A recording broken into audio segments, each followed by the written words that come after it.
हजरत सैयदना Abu Umama रदियल्लाहु ताला अन्हो इरशाद फरमाते हैं कि रसूल अकरम सल्लल्लाहु अलैहि वसल्लम ने फरमाया, मा अहब्बा अब्दुन अब्दन लिल्लाहि इल्ला अकरम रब्बहु अज़्ज़ा व जल्ला।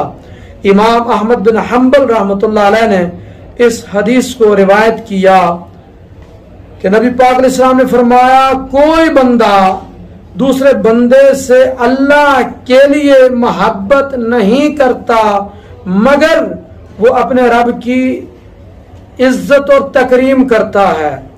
यानी एक बंदे का दूसरे बंदे की इज्जत करना, उससे मोहब्बत करना अल्लाह की रजा के लिए, ये अल्लाह की तकरीम करना है, अल्लाह का एहतराम करना है। तो अल्लाह के लिए जब भी कोई अमल हो तो वो अमल ज़ाया नहीं होता। बंदे से मोहब्बत ये अल्लाह का एहतराम, उसकी तकरीम का एक जरिया है। हजरत अस्मा बिनते यजीद रदियल्लाहु अन्हा हदीस की राविया हैं कि उन्होंने रसूल अकरम सल्लल्लाहु अलैहि वसल्लम को ये फरमाते हुए सुना।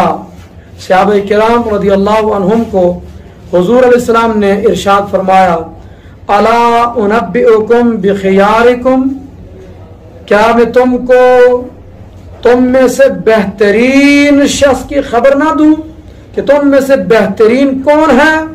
कालू, सहाबा किराम रदियल्लाहु ताला अन्हुम ने अर्ज की, बला या रसूल अल्लाह सल्लल्लाहु अलैहि वसल्लम, हाँ क्यों नहीं या रसूल अल्लाह सल्लल्लाहु अलैहि वसल्लम, हमें जरूर बताएं कि हम में से बेहतरीन इंसान कौन है। काला, हुजूर अलैहिस्सलाम ने इरशाद फरमाया, खियारुकुमुल लजीना इज़ा रुअू ज़िक्रल्लाह, तुम में से बेहतरीन मुसलमान वो लोग हैं कि जब उनको देखा जाए, जब उनकी ज़ियारत की जाए तो अल्लाह याद आ जाए, अल्लाह याद आ जाए। ये अल्लाह के वली की, अल्लाह के नेक बंदे की निशानी है कि जब उसका मुखड़ा देखें और अल्लाह की याद नसीब होगी, अल्लाह याद आ